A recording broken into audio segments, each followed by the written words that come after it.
Are we back? Okay. We would see you. Yeah. See her in the corner. All right, you guys. So this gentleman had a good question up front. He said, at their market, what about handing out a paper newsletter? And I said, that's great, but the paper newsletter can't replace your online newsletter. So most paper newsletters, sorry to say, they grab it and they're in the garbage can. So you could certainly do it. Like when I do a recipe online, I will have a paper copy of the recipe in our farm store. But you could do that with a newsletter. Just make it in addition to your online. You don't want that to replace it because you just can't control who gets it and if they're reading it and all that. Not that you can control that they're reading it online, but they're far more likely to, rather than you just hand it to them at a busy market and it gets taken home and thrown away often. Okay, so we're moving into the website portion of marketing. So this is the other part of the foundation. Your email marketing software combined with your website are the very foundation of your marketing. Social media is the third part we're going to go over the last section here. And that is a nice to have addition once you get this up and running. The mistake I see a lot of people make, all business owners, not just farmers, but farmers for sure, is they create their website and their email. Maybe they have their email marketing going and they aren't making sales or they aren't making enough sales. So they think, oh, my website's not working. I need to be on Instagram. Then Instagram's not working. So they think, oh, I need to be on Facebook. So you can't do that. Your email marketing and your website are your foundation. When they are working for you and they are bringing you customers, only then will social media work. So you got to make sure if your website is not working for you, it's not because it's there might be something wrong with it if it's really ugly or something, but it's not because it's the wrong platform or just that, oh, websites don't work anymore. They do work, and they are the foundation. So that is feedback for you if you're not getting sales or customers from your website. It's feedback for you that you've got to do some more research and fine-tuning and designing and rewriting and studying. It all comes back to studying your marketing. So how to create a farm website that sells. So I don't need to do my intro, which is good because I got a lot of information. You guys know I started my farm. So show of hands, does anyone have a website yet? Okay. Great, because most of you don't have farms yet. So get your websites up. Don't think that I'm going to start my website after I start your farm. Just like I said on your email marketing, you have more time now than you will ever have in your farm business. So this is the time to get your email marketing going, learn how to market your farms, build your website. Websites are ongoing. So if you think, well, I don't know what to put, just start, because your website is never done. You will always kind of work it and tweak it. Okay, so as we talked about before, in today's world, when people need an answer, they need to solve a problem, they need anything, they need a recipe or a new car or whatever, they go to the internet, period. So you've got to have an internet presence. And then really, there's two options today. There's hiring someone to do it, or there's a do-it-yourself. And then I have a tech tutorial. My daughter created it, not this one, my other one. It teaches you how to put a website up in a half a day. It took me all day, but if you're under 30, it might take you half a day. If you're over 30, it'll take you all day. But it's how to build a farm website, and it's going to be pretty by the end of it too, okay? Or you can hire a designer. Now, I built my first website in 2011. I'm not a techie person. I did it back then. That is how I built my profitable farm. It wasn't till I was making money that then I was like, oh, I want a prettier one, and then I paid someone to do it. So if you maybe you're starting your farm with a chunk of money, and you think, well, I'm going to put this money towards this, and I'm going to take $5,000 and go hire someone to do your website. Create it yourself, and you've got so many other places you're going to need to put that money. So you can create a pretty website on Squarespace, is a great platform to start with, for free, do it yourself, and save that $2,000 or $5,000. Now, I've had a lot of people also who say, well, I'm going to have my friend do it, or my friend's dad, or this or that, and they never get their websites done. So the friend route might not work. And it's not, I mean, I was, 45, in my 40s when I built my first website, and it built our profitable farm. So you can totally do it. And if you have a kid, get your kid, if you have a teenager or someone in their 20s, they can do it for you too, and they might actually enjoy it more. Okay. So, and we have a free training. I'll tell you more about that in the end. The way to get my daughter's tech tutorial, how to build your website. Your website is about your customers. So I do website reviews for hundreds of farmers a year, and most of what I see is people think their website is a billboard about what they have for sale, or about them, or about their story. They hear storytelling is trendy and popular, and that's how you're going to sell and build your profitable farm. Only if the story is about your customer and connects with your customer. So I land on all these websites, and it's this big billboard of what they have for sale, and it's not, it doesn't connect with the person. They're just going to click away until they find one that talks about them and makes them feel special. So that's the biggest challenge, or the biggest misconception, or one of the big misconceptions, is they think their website is about us and our farm and our products and our story and all the generations that have been on this land, but it's not that. It's about your customers. So again, I talked a little bit about this last session. Super important. I won't spend a lot of time on it. But they buy from us, even though they can buy it cheaper and way more conveniently online usually, because of these three things. Sorry, my picture's in the way there, but connection with you, an experience, and a relationship.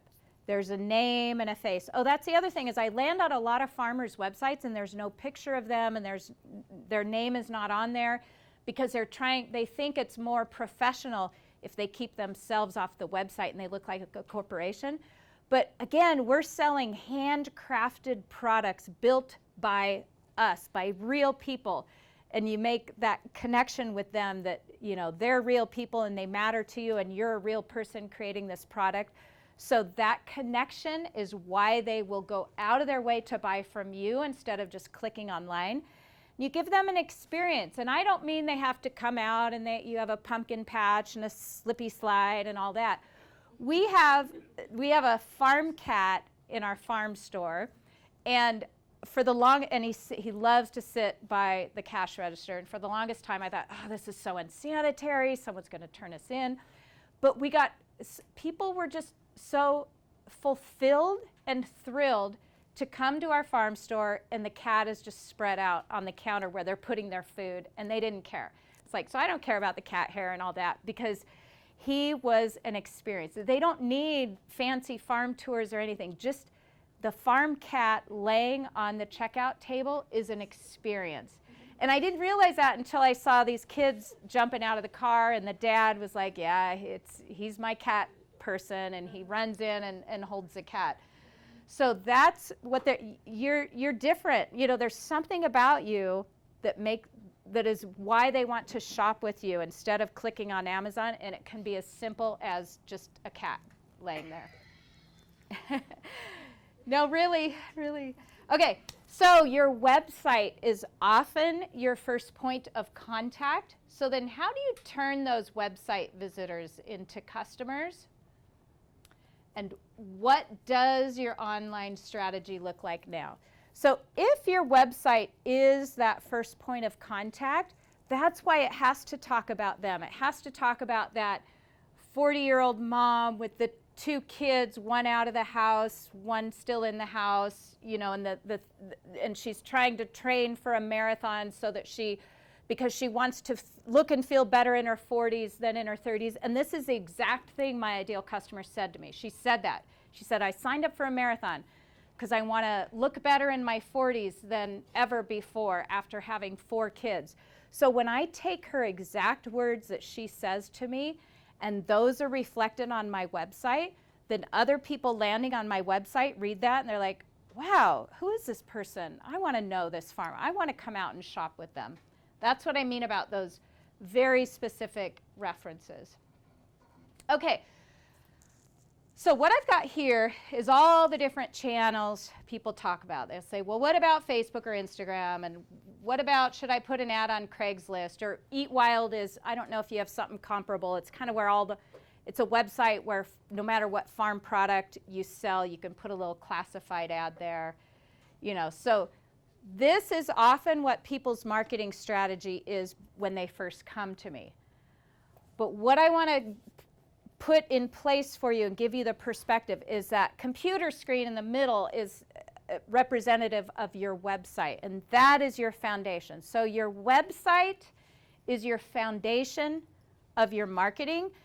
All these other things are marketing channels that come after your website is working for you and bringing you customers. If your website is not bringing you customers, none of those things will work. And I see way too many farmers make the mistake of starting the website, no customers are coming, so they jump over here and they jump over there, and that won't work. So again, if your website is not working, it's feedback that you just need to spend more time learning marketing and talking with your ideal customers so that you can attract her through your words you've put on the website. So again, your website is your home base.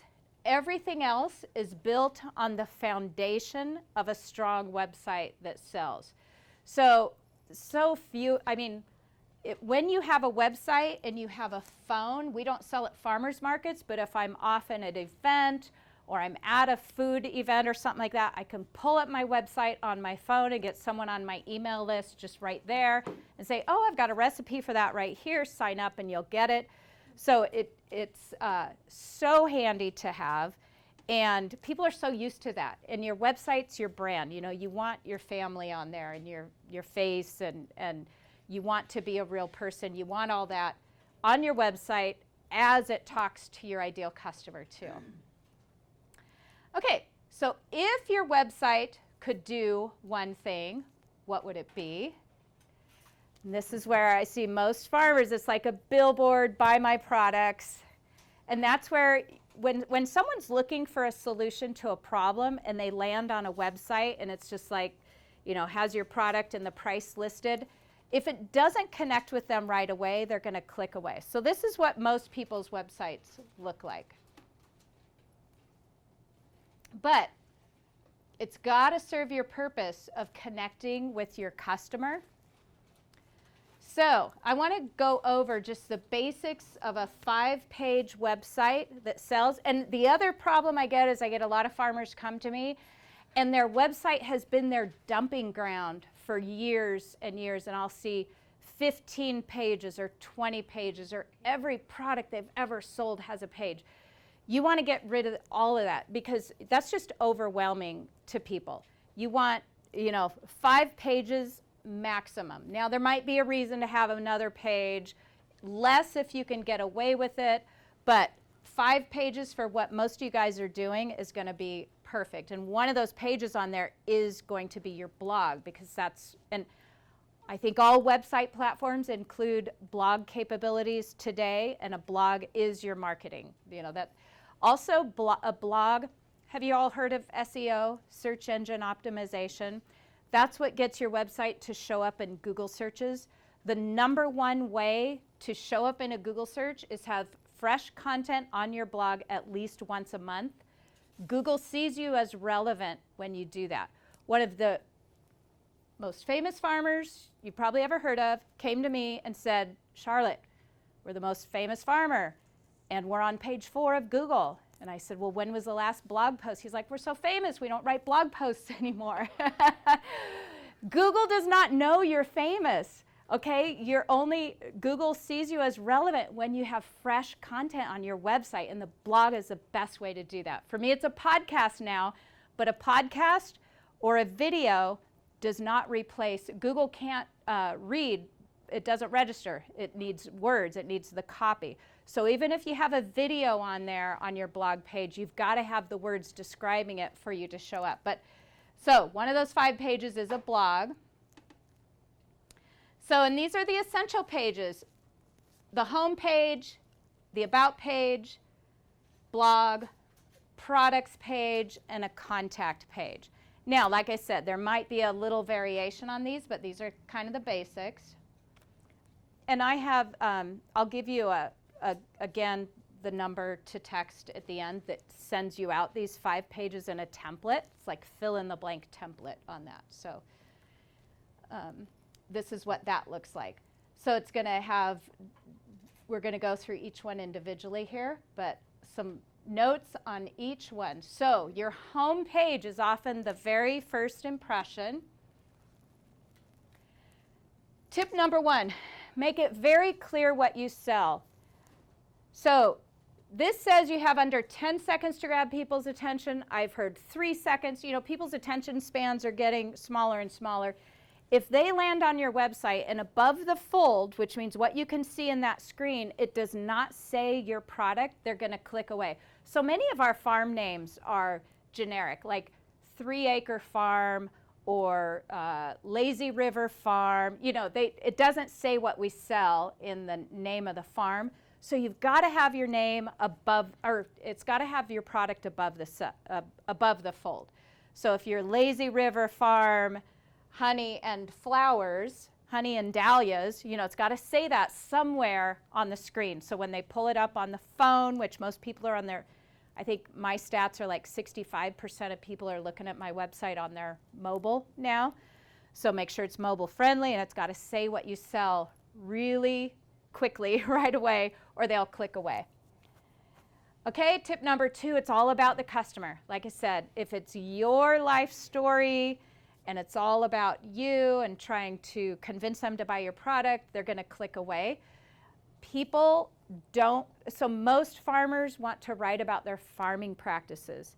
They think people are buying from them because of their special regenerative grazing and sustainable farming and organic methods. But I do an all-day workshop on this. I teach all day long, and I bring a random stranger up from the crowd every single time, and I do about a 30-minute ideal customer interview to teach the audience of farmers how to do that.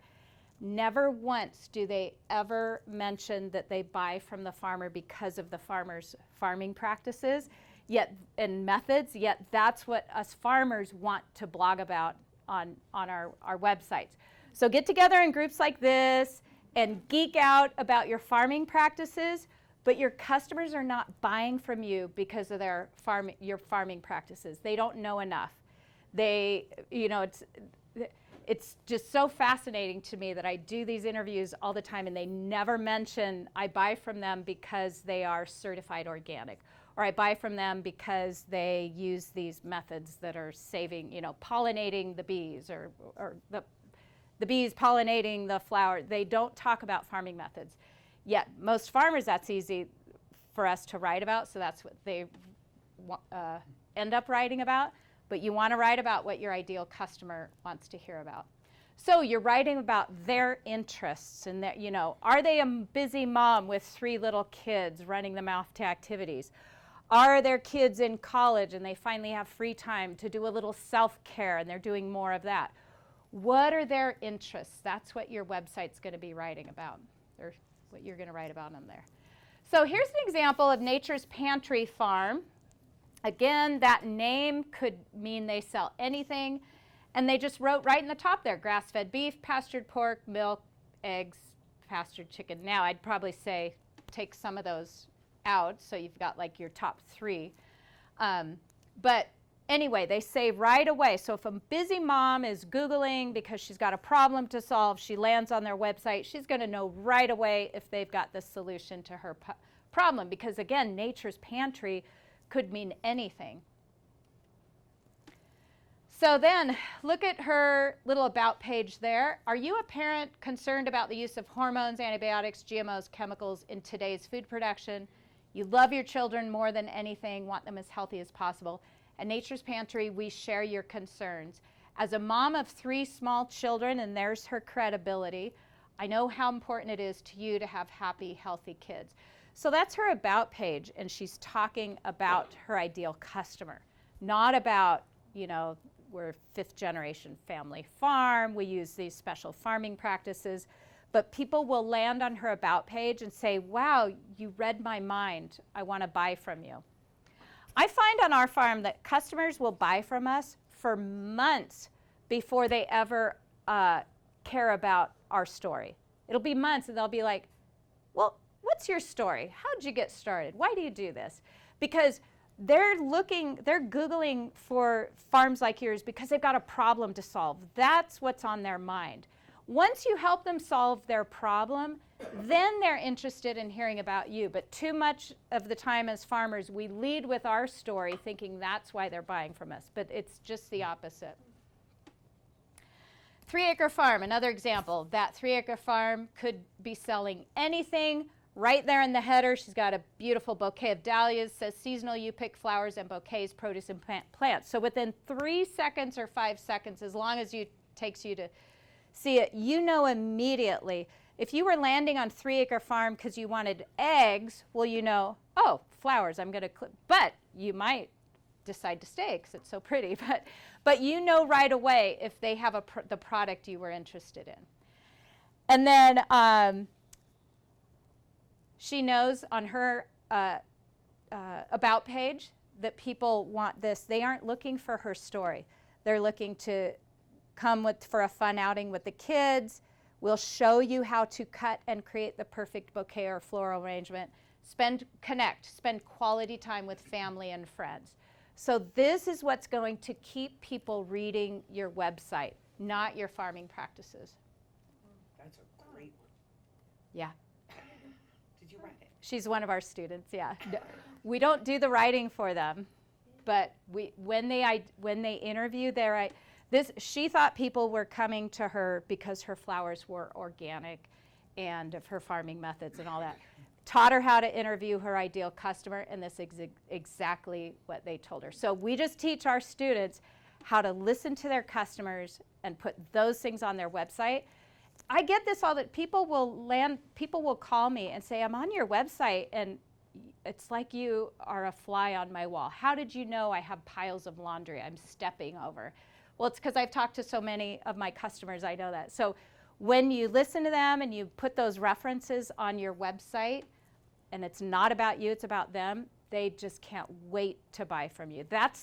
And that's how you build a relationship online, and you haven't even met them yet, and yet they trust you and they feel connected to you, and they haven't even been out to your farm yet. So that's how you do this online. You take their words and you put that online.